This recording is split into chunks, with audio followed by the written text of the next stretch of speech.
1.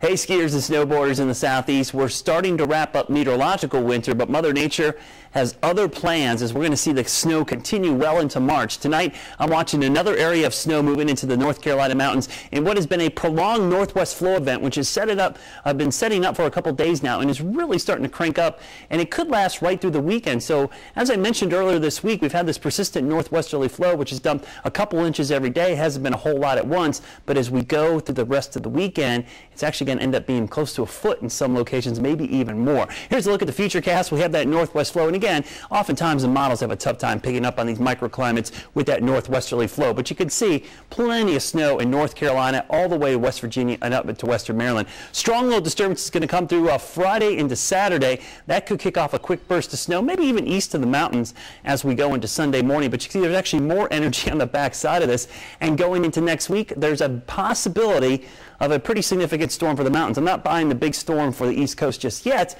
but it's definitely going to be more snow for the mountains of the southeast. Here's the Saturday to Sunday snow setup. We've got the northwest flow, but a strong disturbance is going to come down into this trough. It's really going to set up a good burst of snow, I think, Saturday night into Sunday morning for just about everybody. It looks like the heavier mountains, though, could actually be down in North Carolina. It just depends on how much moisture this low can pull back in. And then on the backside, we see the northwest flow start to kick back up. So North Carolina looks to get a little bit more out of this little low than what we're going to see up in West Virginia and Western Maryland and into Western Virginia, but most of the snow that falls over the next couple of days will definitely be of the northwest flow variety. And speaking of those amounts, you can see the totals that begin to pile up. And again, this is on top of the snow that has already fallen this week. We're probably looking at a widespread 2 to 4 inches in North Carolina, and I think these are probably underdone just a little bit, maybe as much as 4 to 7 inches, and it will be fluffy because the air mass is going to be extremely cold through the entire weekend and even into early next week.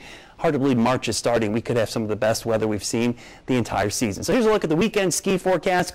Getting colder compared to earlier in the week. 4 to 7 inches for the northern resorts, and highs will be in the 20s, but bundle up. The nighttime lows are going to be down in the single digits as we go through the weekend. For the North Carolina resorts, we're looking at, again, snow over the weekend, and this is by the time the weekend's over. We're talking Friday, Saturday, Sunday, a combined total through the whole weekend, 3 to 6 inches of snow. And temperatures, highs will be in the 20s, the morning lows will be down into the teens. And then looking ahead to next week, spring skiing, it's going to be great. A lot of spring breakers are going to be heading to the resorts to do some skiing.